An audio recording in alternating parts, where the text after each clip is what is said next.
Welcome back everyone to the last part of the lecture on the 2019 H1 CSQ question 1. For this lecture, we'll be going through the part G of the CSQ. So before we begin, let's do a little bit of recap on what we have done on question G so far. We know that question G is a policy question. So part G, we know that we have to bring in at least two policies because they want to talk about whether or not indirect tax is the best policy for governments to minimize the effects of negative externalities arising from inbound tourism. Other than that, we've also discussed why we would likely need to explain our negative externality before we even begin talking about policies, because we didn't explain our negative externality with much economic analysis or even at all throughout the whole of the CSQ. So before I delve in deeper into the answer for part G, right, let's look at the extracts and see if there's anything meaningful that the extracts can tell us about maybe the negative externalities or how tax has affected the tourism market. So here, right, when we see negative externalities, when I look through the different extract names, the global economic impact, I know it's probably not going to be very relevant to my question.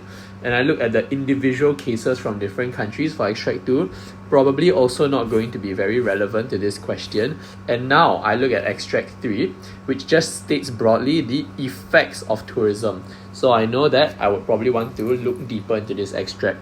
Let's look at the different subheaders in this extract. We have economic effects, social effects, and environmental effects. So let me just briefly bring all of you through this three different subheaders. So tourism creates employment both directly within the tourism industry and indirectly in sectors such as retail and transportation, blah blah blah. So we know that here they're just talking about how it can benefit the macro economy, which may not be very relevant. Beyond the macro economy, right, it tells us something crucial. Tourism generates extra tax revenues, which in turn can be used for such things as schools and hospitals.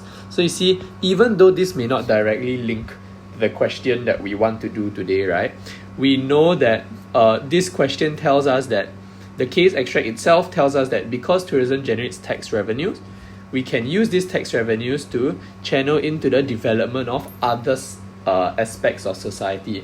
So this might be something we want to take note of maybe for our evaluation later on for the question, right? The economic downsides, the cost of providing relevant infrastructure, roads, visitor centers, etc. falls on the government, which means spending out limited tax revenues.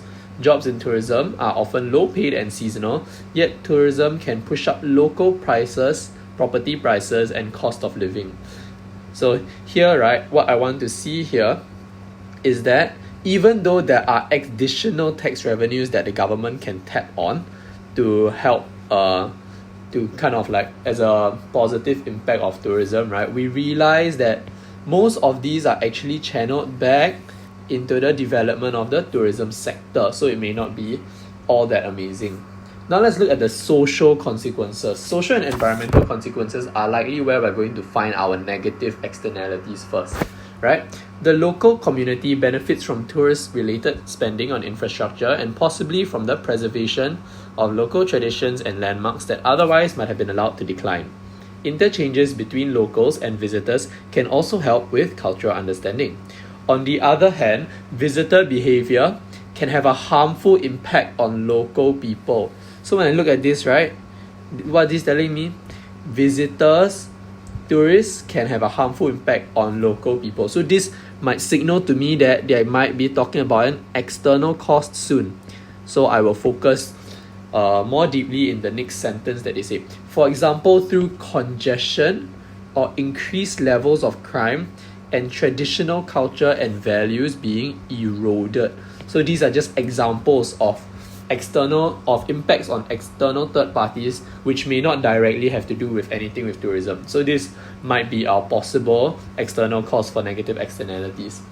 Tourism that focuses on nature in particular helps promote conservation of natural resources and can help to generate funding for environmental improvement schemes, employment opportunities in ecotourism can also help to prevent harmful actions such as overfishing and deforestation. So these are negative.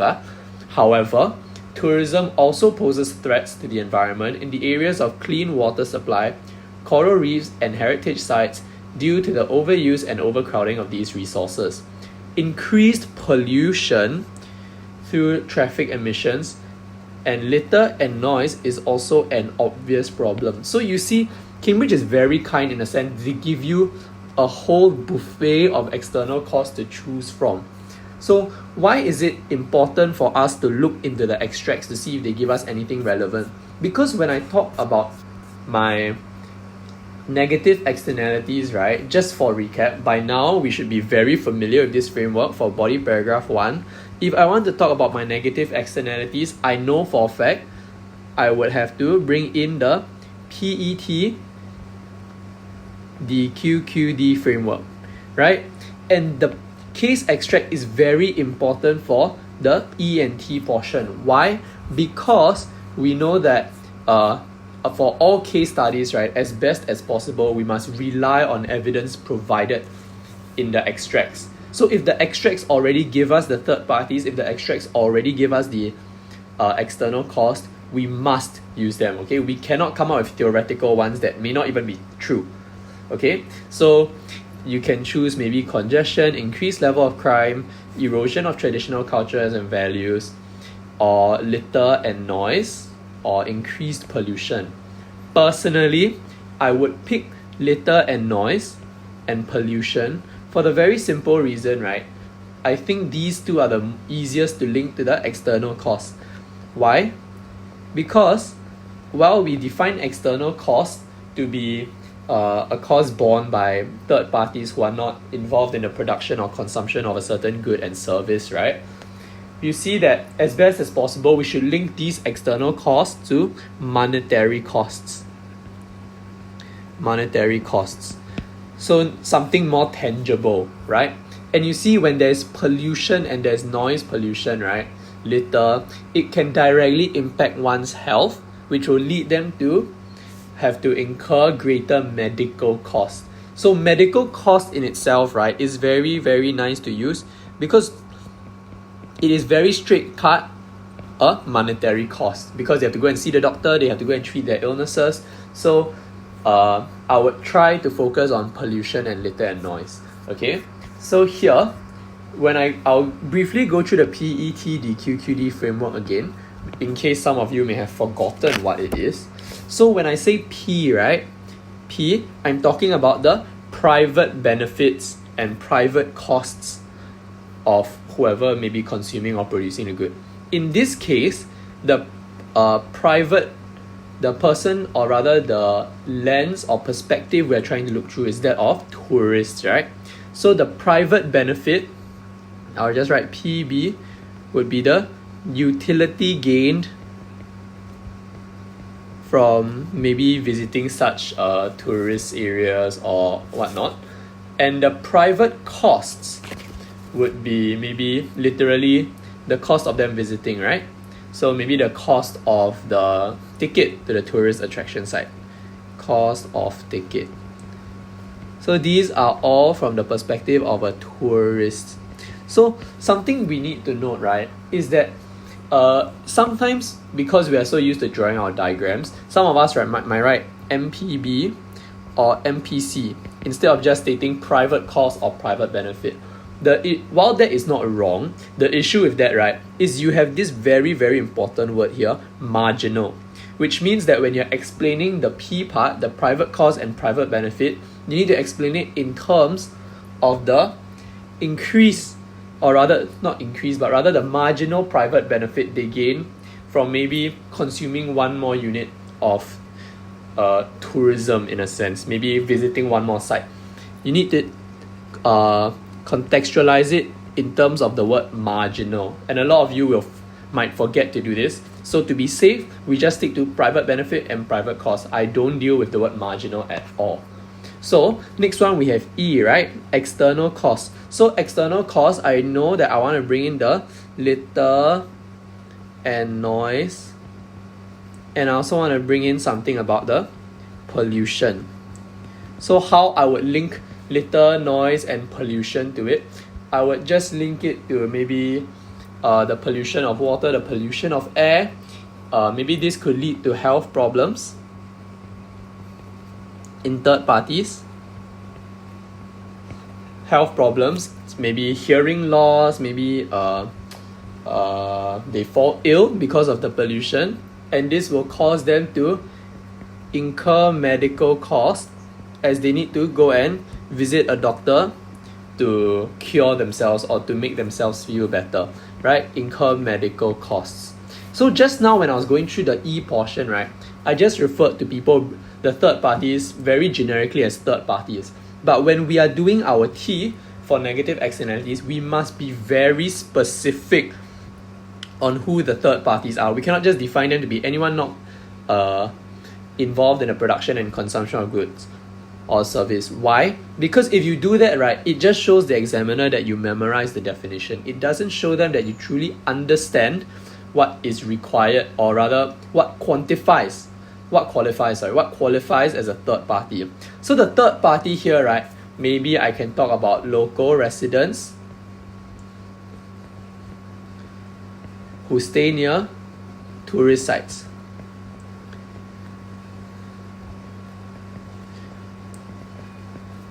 Right? And now this is so this PET portion is very important for negative externalities, because this whole portion you have to contextualize to whatever scenario you are given. You cannot just memorize. The DQQD portion is a lot easier because you can just, it's kind of a regurgitation of what we learn in our notes. So very quickly, I'll just draw our negative externality graph. So I have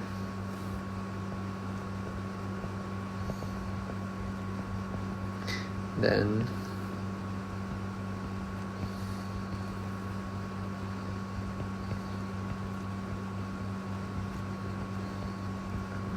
so we have to make sure we label everything. This is QF, PF, QS, PS, and this portion is my deadweight loss, and this is my MEC. So we draw this very quickly, we label it like this, and then we start our DQQD, right? So what is DQQD? D is divergence. So you must explain due to the presence of external costs. External cost, EC as in external cost, right? There is a divergence between MSC and MPC by MEC units. And then you say diagrammatically. So I refer to the diagram. There's no point in drawing a diagram if you don't refer to it. Diagrammatically, you can see it as MSC is directly above MPC and the distance between them is MEC. Okay, so this is my divergence. When I say Q, right? Sorry, I used the wrong color previously. Q, the first Q is Q free market. Okay, so Q free market is, or rather Q private, right? So in a free market, so when left to market forces in a free market, the private optimal quantity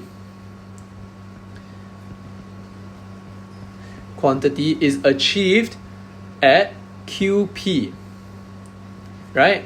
So we cannot just stop here. We must show them that we are using the graph. It's at QF, I'll just use F, Q free market, okay? QF, where MPB equals to MPC. So here I'm showing them that I'm using my diagram.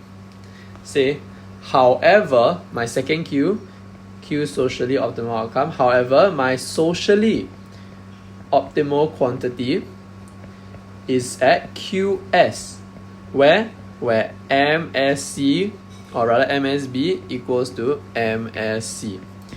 So right, to be very precise, even though we know MPB equals to MSB, right, some of you may like to write where MSB equals to MPC.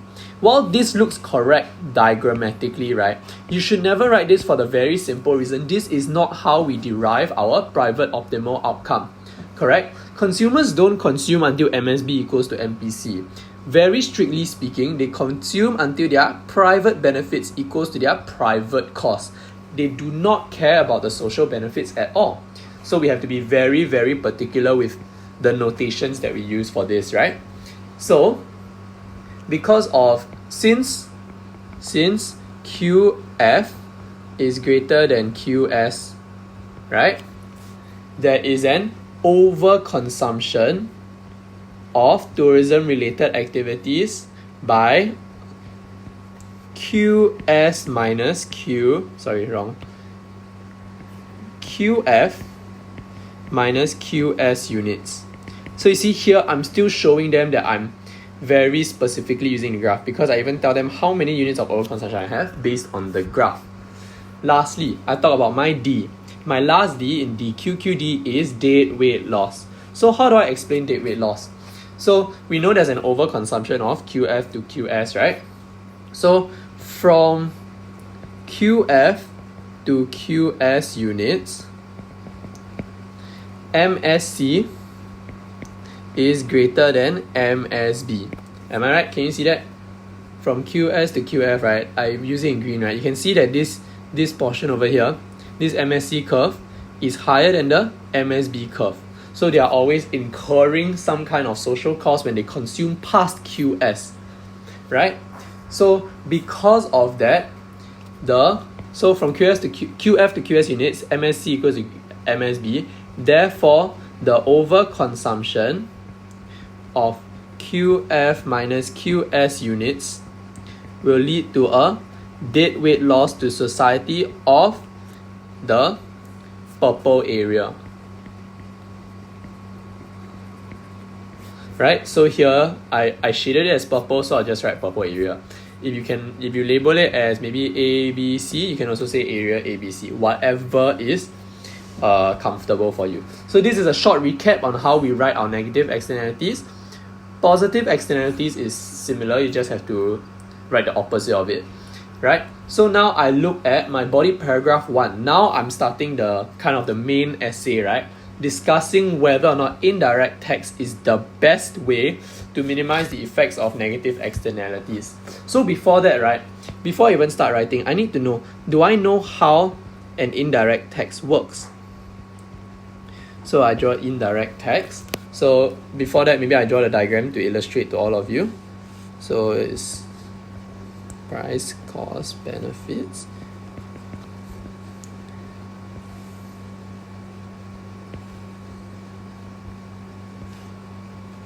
Same thing, MPB equals to MSB, MPC, MSC equals to MPC plus MEC equals to MPC prime. Then I have my dead weight loss of this area initially, and then I label my quantity free market QF, QS, PF, PS, and then I label my MEC again, right? MEC, but this time I need to equals tax. Okay, so this is a diagram for indirect tax. So we must be able to draw it very intuitively and very quickly in an exam. So I will explain. So let's say I'll use the OWL framework, right? OWL. The objective of the policy, the workings of the policy, and the limitations of the policy. So this is a very crucial part that a lot of people will forget. For any policy question, regardless market failure, macro policy, or whatever kind of policy question, right? If they are testing you on a policy, you must write a limitation at the end of it. So I'll just write, okay, so per unit indirect tax of that is equal to MEC at QS will be levied on producers, right? This would cause an increase in MPC forcing tourists to internalize the external cost. Okay, so this is the crucial part, right? This is the purpose of the policy. So because there's an increase in MPC due to the indirect tax, right? We have to still refer to our diagram that we've drawn here. Diagrammatically, this is shown by an upward shift of the MPC curve from MPC to MPC prime by the amount of units of tax. I just say by tax units lah, but you get what I mean by tax units, right? So I'm just explaining the graph. So because of the tax, because of this shift, right, for the tax units, now my MPC prime curve coincides with MSC. Okay, so the next part, right, is very important. This is the part that a lot of people tend to forget. You must say, even though I levy a tax, right, the private consumer, or rather the tourists, right, economically speaking, they still do not care about the social cost. They still do not care about the external cost. The only thing they care about is the increase to their private costs. So it doesn't mean that because now I have a tax, right, now they consume at MSC equals to MPB. No, they do not. They don't care about the social cost, and they didn't care before, and they still don't care now. What they care about is their private cost and private benefit. It just so happens that when I levy a tax equals to MEC at QS, right, you realize that I shift the MPC curve up enough such that it coincides with my MSC now. It doesn't mean that they care about it, it just means that they are forced to internalize it. Okay, so now I say the new private optimal equilibrium is formed where? Formed at MPC prime equals to MPB, where where equilibrium quantity is QS and price is PS, but that's not as important, right? So if you want to, you can also label this as QP prime or QF prime, whichever notation you use here lah. But the idea is we can see that when I shift the MPC prime curve, when I shift the MPC curve up, the new place they intersect is this point at equilibrium quantity QS. So you can say at QP prime, which coincides with QS, to be even more precise, right? So okay, to be very, very precise, I'll write that. At equilibrium quantity QP prime slash QF prime. For my graph, I'll use QF prime because I drew QF, which coincides with QS, right? So when it coincides, right, this means that now the tourists consume at QS units, resulting in the deadweight loss being eliminated. Can you see that now there's no deadweight loss when I consume at QS? Resulting in elimination of deadweight loss, resulting in elimination of deadweight loss, hence maximizing social welfare. So I'm done with the workings of the policy. Now I need to give my limitations. So what's the limitations of tax? You see, on the graph it seems very easy, right? Oh, how much external cost, then I just tax by how much. But realistically, if you think about it, if you are the government, right, are you able to actually go and calculate the monetary value of this MEC or not? It's likely going to be very difficult, right? How am I supposed to know how many people are going to visit doctors or how many people are ending up in hospitals specifically because of tourism related activities? So very intuitively, my limitations for indirect tax will almost always be imperfect info, right? Imperfect info. So the government may be unable to accurately attach monetary cost to MEC.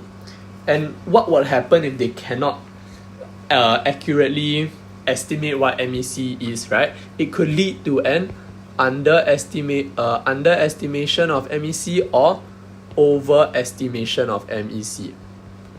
Am I right? If there's underestimation of MEC, you realize that they won't tax as much. So maybe my new MPC prime will be somewhere here. So my deadweight loss becomes smaller, but it is still present. And if I overestimate it, let's say I draw my new graph, let's say my new MPC prime is here, my new deadweight loss could be even bigger than my old deadweight loss, right? So underestimation will lead to market failure not being resolved, as there's still deadweight loss, right? But when I overestimate, especially if I overestimate way too much, right? You realize there's a chance that if I overestimate too much, new deadweight loss could be greater than old deadweight loss. So you realize in a case of an extreme overestimation, government intervention for negative externalities could result in an even worse social outcome, right? So this is what we call leading to government failure. So you see how I use government failure here, but I didn't use government failure here. So this is a very common mistake that a lot of us will forget, right? When I talk about government failure, it's not just government failing to solve the market failure entirely.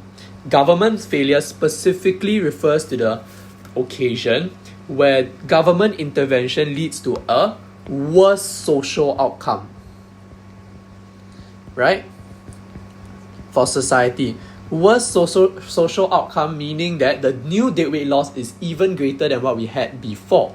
So if they underestimate it, right, you realize in the case of underestimation, there is no instance, let's say in this portion, right, there is no instance when underestimation will lead to a greater deadweight loss to society. No matter how much I underestimate, you realize that my societal outcome still improves because my deadweight loss becomes a smaller area. So when it comes to underestimation, we do not talk about government failure. Okay? So here is, so now we're done with our indirect taxes. And you realize that the second portion, or rather the second policy, right? When we look through our extracts, they do not give us any hint of what the second policy is. In this case, we can use whatever policy that we're most comfortable with, whatever policy that we feel like using. But in the event that Cambridge does give us a second or third policy in the extract itself, right, we must use them, okay? If not, it will be rendered useless. So if they give us something, we have to use it. So the second policy, right, let me think. So the second policy for my body paragraph 3, so even though we already have two body paragraphs, right, we only have one policy paragraph, so I definitely need one more.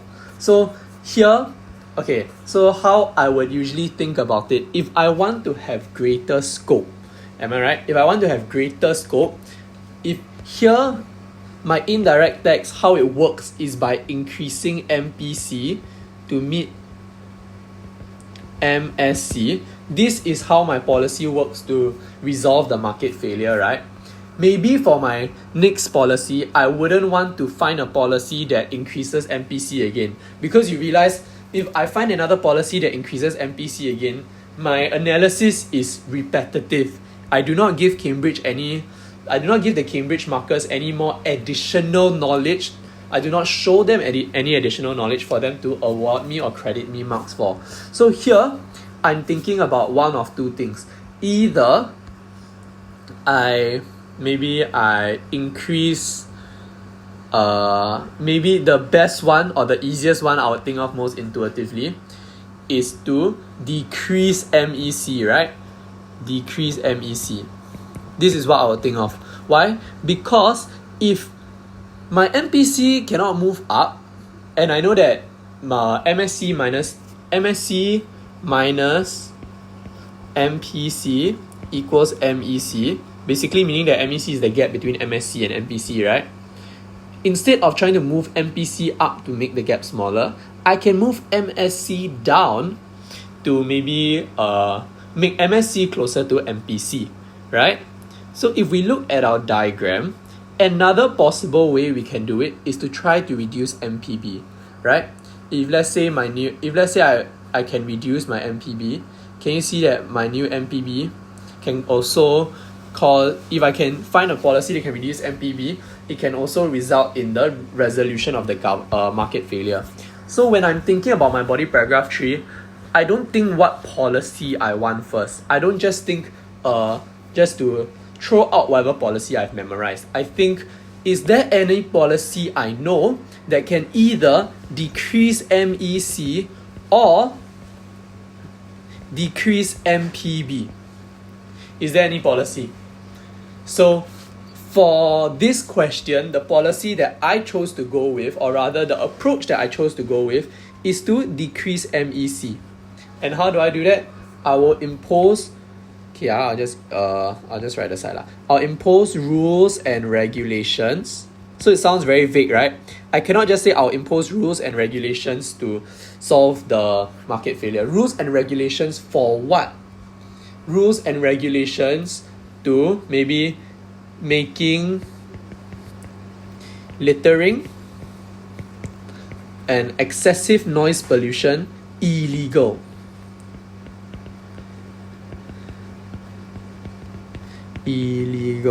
So while in our notes, I know we just very generally state rules and regulations, right? But if you want to say rules and regulations, you must be very specific on maybe the type of rule and regulation you want. A rule and regulation can be many things. Is it making something illegal? Is it a total ban? Is it forcing consumers to only be able to consume at a certain quantity? We must be specific with our point. And here my point is making littering and excessive noise pollution illegal. So now I'll draw the graph again. So maybe I draw the graph here. Okay, I'll draw faster this time. Here.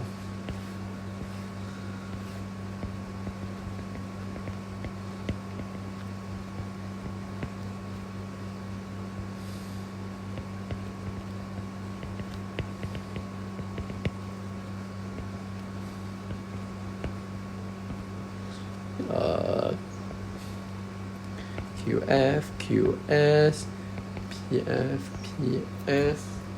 So maybe if I want to diagrammatically show it, right? Maybe I can write this. Okay. So now my QF is QS prime.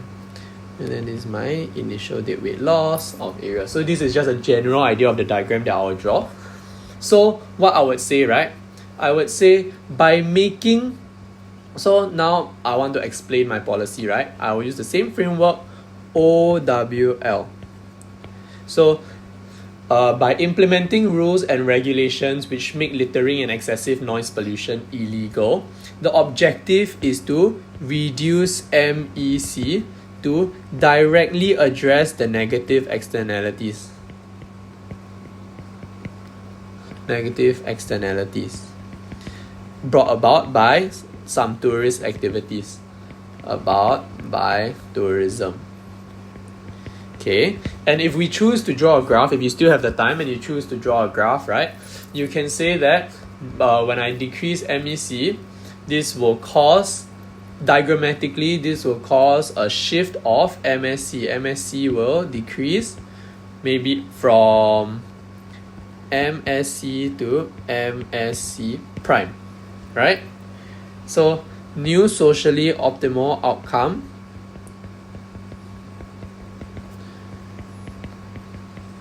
will be at MSC prime equals MSB at QS prime, which coincides with QF, right?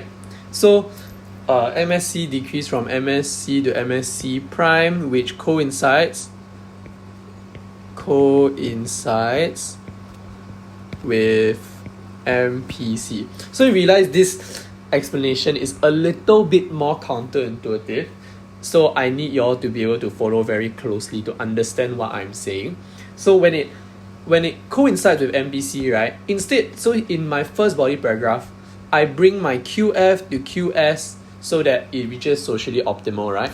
But now, instead of decreasing my private optimal output, I increase my socially optimal output to match that of my private optimal output to remove my deadweight loss. Using this, right? So the analysis will not overlap, correct? So the limit. So now that I've roughly explained how they work, then I'll say the same thing. This will result in elimination of the deadweight loss area, therefore maximizing social welfare. Now I need to go back to the limitations of such rules and regulations. For limitations of rules and regulations, especially for making something illegal, right? Very naturally, or rather the first thing that should come to our mind is that the punishments must be harsh enough. Must be harsh enough.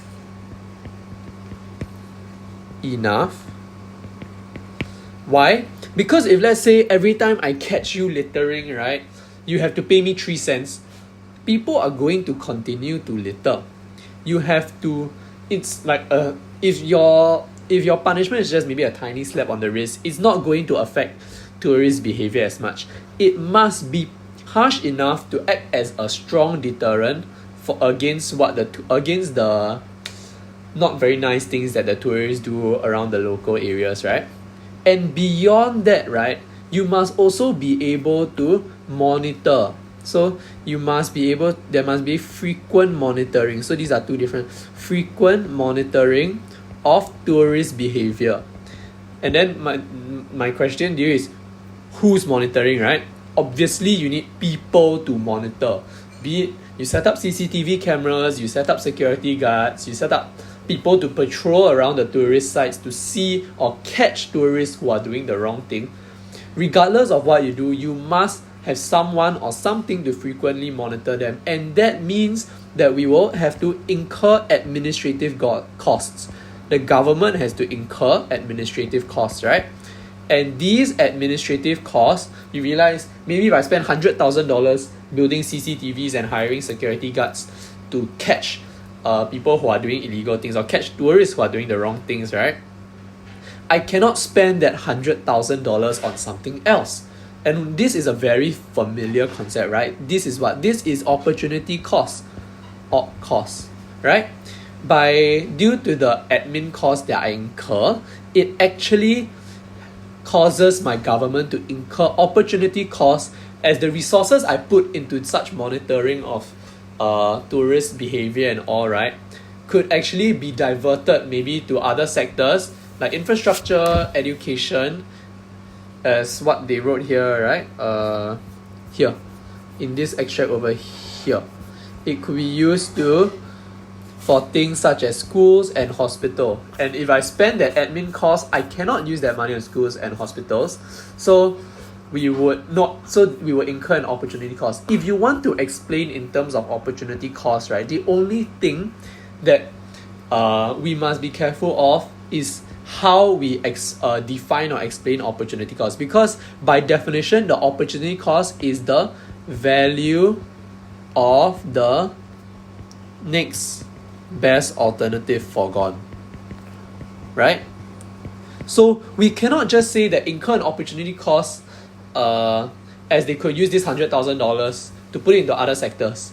We must contextualize it in terms of the value we can get from investing the $100,000 into another sector. So maybe incurring administrative costs, which could cause the government to incur opportunity costs, such as the increased social welfare or the improved standard of living or improved health of residents if the government had chosen to invest in healthcare instead. So you see, I don't just contextualize it as the 100K could have been spent on the hospital or the healthcare industry. I always explain it in terms of the value that I can gain from that from that other investment instead. Rather than just the next best alternative, I have to talk about the value of the next best alternative.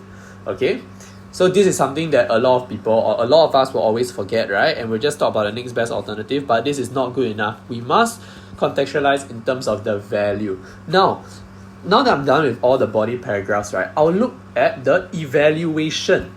Evaluate whether or not an indirect tax on all tourist expenditure is the best way.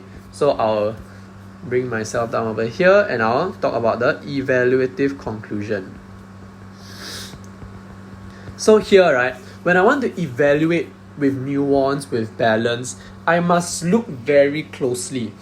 They don't just say to minimize the effects by taxing, right? They say to minimize the effect, the negative externalities, by taxing all tourist expenditure. So you think about it from a perspective of a tourist, okay? Some tourists, maybe they like to litter and whatnot. Maybe some tourists, they like to engage in activities that cause a lot of noise. Maybe they like to engage maybe in activities that generate a lot of external costs. But maybe let's say I'm a tourist that enjoys going to the museum and just looking at the artifacts and appreciating the culture and the artifacts, right? I'm not generating any negative externalities in the process. But if the government chooses to tax all tourist expenditure, it means that the nice kind tourists who are just interested in appreciating and going to the museum, in appreciating the culture, going to the museum, will also be affected by the tax, right? So this is an angle we can think about. But ultimately, whether or not an indirect tax is the best measure, ultimately it always depends on the, not always rather, but in this case, I would want to use the nature of the economy, right? I want to see, when I say nature of economy, I mean how reliant they are on tourism for growth. Because, right, you realize that from this diagram, when I tax, right, there's actually a fall in quantity, a fall in equilibrium output, right? Maybe not, I'm generating less revenue from my tourism. And if the tourism sector is a very, very, very big part that's driving my economic growth, right? Such taxes can actually lead to a negative impact on my aggregate economy, which doesn't make sense. Just to deal with the externality, I make the whole economy suffer instead, right? So, why? So how I'll explain this, I'll say is, if the okay, I'll just write from here. I'll just explain. If the country is very reliant on tourists for growth, right, an indirect tax will lead to a fall in export revenue. Can you see that? Because as locals, right, when we are selling our goods and services to foreigners, to tourists, we are actually exporting, because they are not from our country, they are not locals. So if there's a fall in X, assuming that import expenditure remains the same, this will lead to a fall in AD, leading to negative actual economic growth and increase in demand deficient unemployment. So it's very silly, right? If to solve an issue in a specific market, I make the whole economy suffer for it. No, right? So how do we know that this will affect the aggregate economy? If you cannot see it intuitively, we can always look at the extracts. The extracts here already very specifically talk about the economic effects of tourism. It can lead to it creates employment, and then after that it creates employment, and then we can tell that it will probably be good for employment, good for actual economic growth in sectors especially such as retail and transportation, right? So now I say that I gave them a basis of comparison, right? It depends on the nature of the economy. But this one I only talk about tax. You realize here they use the comparative word, best way. So in my evaluation, I need to have some semblance of a comparison, right? So I said maybe comparatively, so see, we're using these kind of signposts to show the examiner that we are actively comparing. Comparatively, maybe the admin cost from imposing rules and regulations such as legislation could be less costly. So maybe rules and regulation may be less costly, right? Less costly in terms of causing us less in terms of the aggregate economy. So you see, I'm comparing between the rules and regulations and the indirect taxes. So this is the first part of our evaluation. The second part of our evaluation, right? I want to zoom in on a very specific thing that we talked about just now. All tourist expenditure. I told you, or rather we discussed why this may not make sense, right? So instead of telling them it doesn't make sense, I can maybe say, or I'll give maybe a suggestion that makes more sense, right? Instead of levying an indirect tax on all tourism expenditure, which is very, very, very harsh, maybe the tax can be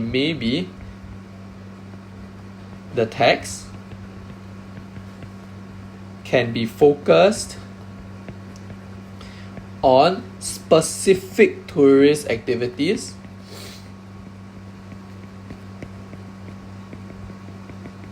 which generate higher external costs. Right? So when I zoom in this tax, right, I very specifically say I feel like the tax would be better if I focus it on tourist activities which incur higher external costs to the locals. So I can give an example. Maybe it can be imposed on, let's say, tourism, maybe fishing, where they pollute the water, where they overfish a lot, where they cause large amounts of external costs to the locals. So then I need to justify my approach, right? Because when I target the approach like that, I do not cripple my entire tourism market, but rather I only take a hit at the specific parts of the tourism industry that generate very, very large negative externalities for the economy or the country. So such a targeted approach would likely minimize the effect or the negative effect that a tax can have on economic growth and higher unemployment, because and not only can it minimize the negative effect, right, it can also help to improve the social outcome in the market for tourism even more. And it can improve, right? Maybe not even more, but it can improve it as much as possible without costing us extra in other sectors such as the aggregate economy, right? Improve market outcome as best as we can without having to trade off our other macro goals on a social outcome. Yeah? So generally, this question in itself is very lengthy because when it comes to market failure, it's a topic that everyone is very familiar with. So we must make sure that our answers are very precise. We must make sure our answers have a lot of depth and a wide range of scope so that we will be able to maximize the marks that we get. Because everybody loves market failure, right? Everybody will be writing the same exact things. Everybody will be writing close to perfection. If we are not particular, if we are not stringent, if we are not stringent with ourselves on how accurate, how precise we must be when doing economic analysis for market failure questions, we will definitely lose out to other people. So we've gone through quite a few concepts here, and hope that you all learned something from the 2019 CSQ1 because it actually covered quite a wide range of concepts. And I'll see you in another lecture when I go through the 2019 CSQ2. Okay, thank you.